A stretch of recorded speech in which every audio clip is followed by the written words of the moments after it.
Hello students, this is Parveen. Welcome back to my YouTube channel. So in this video, I am going to tell you about how to prepare cue card in just 1 minute. First of all, जब आपको कोई भी Q card दिया जाता है, चाहे वो आपका एग्जामिनर है, चाहे आपका कोई फ्रेंड भी है, जैसे आप प्रैक्टिस करते हो, पहले तो आपने उस क्यू कार्ड को अच्छे से रीड करना है। ये देखना है कि वो पास्ट की बात कर रहे हैं या फिर प्रेजेंट का बात कर रहे हैं या फिर वो फ्यूचर का भी हो सकता है। जैसे फ्यूचर मीन्स आपको पूछ सकते हैं कि कोई ऐसा सिटी एक्सप्लेन करो जिसमें आप रहना चाहते हो, इन फ्यूचर वहाँ पे सेटल डाउन होना चाहते हो, तो वो फ्यूचर में चला गया। पास्ट कोई भी हो सकता है कि कोई ऐसे एक्सपीरियंस डिस्क्राइब करो जो आपने जिस टाइम कुछ भी कि आपने ऐसा किया हो सकता है, तो वो पास्ट हो गया। प्रेजेंट ये हो सकता है कि आपका कोई रिसेंट अचीवमेंट बताइए या फिर कोई रिसेंट आपने प्लान किया हो। जब भी आपको क्यू कार्ड आता है देन उसका आपने स्टोरी इमेजिन करनी है। अगर तो देखो रियल लाइफ में हुआ है फिर तो आपने रियल लाइफ एक्सपीरियंस बताना है। अदरवाइज अगर आपको लगता है कि उसका आपका कोई एक्सपीरियंस नहीं है, कभी कुछ ज़िंदगी में ऐसा देखा नहीं है या कोई ऐसा बंदा नहीं मिला, जैसे आपको बोल देते हैं कोई कोई फॉरेनर पर्सन को एक्सप्लेन करो जो आपको मिला हो, तो वैसे नहीं मिला है ना, अगर सपोज करो नहीं मिला तो वैसे ही इमेजिन कर लो story. Form a story means imagine कर लो कि हाँ मेरे को ये पर्सन मिला है। बस क्या करना है आपने, अगर वो पास्ट में है तो पास्ट टेंसेस वगैरह आपने यूज करने हैं। देन जब आपने उस स्टोरी को फॉर्म कर लिया, इमेजिन कर लिया या फिर वो रियल लाइफ एक्सपीरियंस है, देन उसको नोट डाउन करना है अपनी नोटबुक पे in your own wording. Means जैसे भी आपको इंग्लिश आती है वैसे आपने उसको नोट डाउन करना है।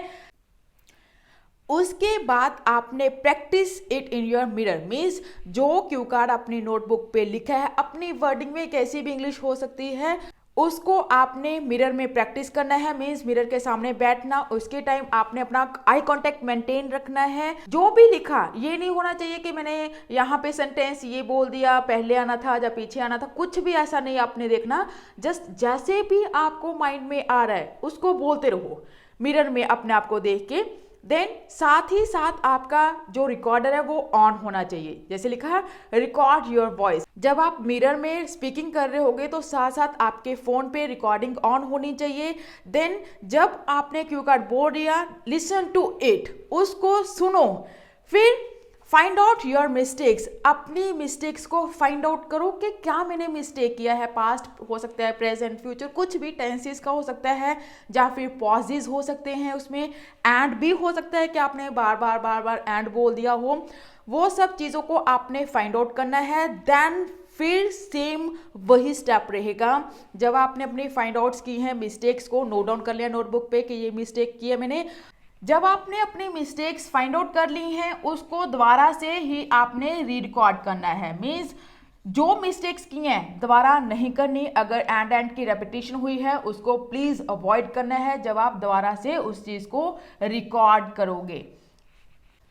सपोज करो हमारे पास क्यू कार्ड आ गया, describe an old person home you admire. कोई ऐसा ओल्ड पर्सन डिस्क्राइब करना है जिसको हम एडमायर करते हैं, जिसको हम करते हैं। ये ना हो कि कोई ऐसा पर्सन डिस्क्राइब कर दो जो आपको एडमायर करता है, नहीं, जिसको आप करते हो उसके बारे में लिखना है।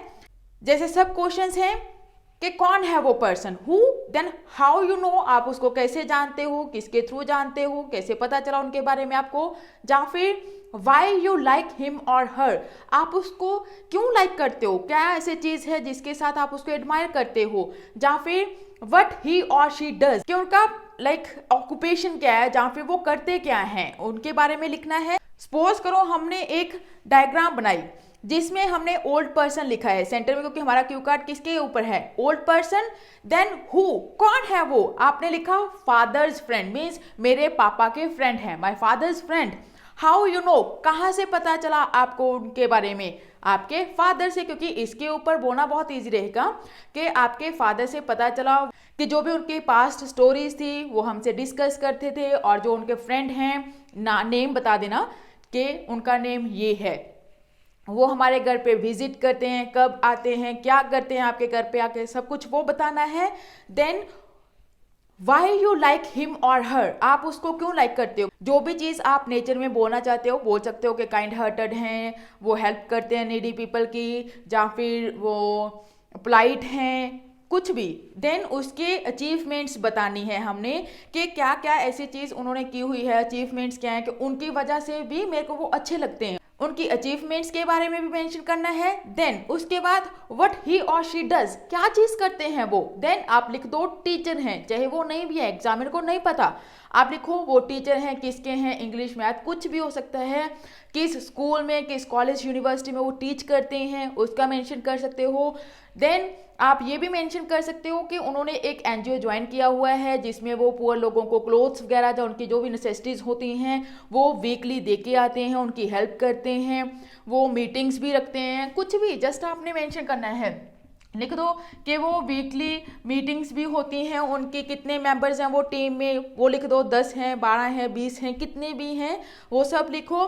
देन उसके बाद ये भी लिख सकते हो कि इवनिंग में वो ट्यूशन क्लासेस भी देते हैं, जहाँ फिर वो बच्चों को गेम्स भी खिलवाते हैं, कुछ भी, जहाँ फिर गेम्स वो ऑर्गेनाइज करते हैं हमारी सोसाइटी में ताकि एंटरटेनमेंट होता रहे सोसाइटी का। जस्ट आपने वहाँ पे इंग्लिश बोलनी है, ये ज़रूरी नहीं है कि वो आपके फादर के ही फ्रेंड होने चाहिए, जहाँ फिर जो उन्होंने अचीव किया है वो सच होना चाहिए, नहीं। आपने जस्ट अपने एग्जामिनर को इंग्लिश बतानी है कि भाई मेरे को इंग्लिश आती है, मैं बोल सकता हूँ, क्योंकि वहाँ पे आपका कॉन्फिडेंस लेवल भी मैटर करता है, क्योंकि सामने वाले को नहीं पता कि आप झूठ बोल रहे हो जब तक आप उनको फेस एक्सप्रेशन से जाहिर नहीं करते कि हाँ भाई मैं तो गलत बोल रहा हूँ या मैं झूठ बोल रहा हूँ, ऐसे सब कुछ करके उनको कुछ नहीं पता। आपने जस्ट अपने एग्जामिनर को कॉन्फिडेंटली बताना है कि ये मेरे फादर के फ्रेंड हैं जो ऐसा करते हैं, जो उनका नेचर ऐसा है, उन्होंने ये करते हैं, जो उन्होंने एनजीओ भी ज्वाइन किया हुआ है, या ट्यूशन क्लासेस देते हैं, कुछ भी। आपके एग्जामिनर को नहीं पता कि आप झूठ बोल रहे हो। जब भी आपको कोई भी पर्सन हो सकता है, ओल्ड पर्सन हो सकता है, या फिर कोई आपका फैमिली मेंबर, कोई फ्रेंड, कुछ भी, जब भी आपने पर्सन के बारे में बताना है ना, उस केस में आपने इसको तो मेंशन करना ही है कि एनजीओ ज्वाइन किया हुआ है, उसमें ये सब चीज़ें करते हैं, इसके साथ तो ऑटोमेटिकली आइडिया आपका एक्सटेंड हो जाएगा, क्योंकि सामने वाले को नहीं पता आप झूठ बोल रहे हो।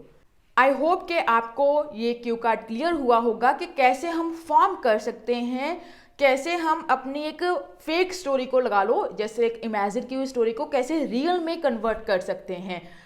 ये बिल्कुल भी कंपल्सरी नहीं है कि आपने वहाँ पे फॉर्मल लैंग्वेज यूज़ करना है, नहीं, इनफॉर्मल चलेगा, क्योंकि हम बोलते हैं definitely, of course, I do this, तो ये सब चीज़ें क्या हैं, आपका इनफॉर्मल लैंग्वेज ही है। आपका एग्जामिनर आपको नहीं बोलता कि आप स्पीकिंग में फॉर्मल लैंग्वेज यूज़ करो, इनफॉर्मल चलेगा। Thank you for watching this video. If you want more videos on speaking and if you want cue card sample, please make sure to drop a comment in the comment section. Stay tuned.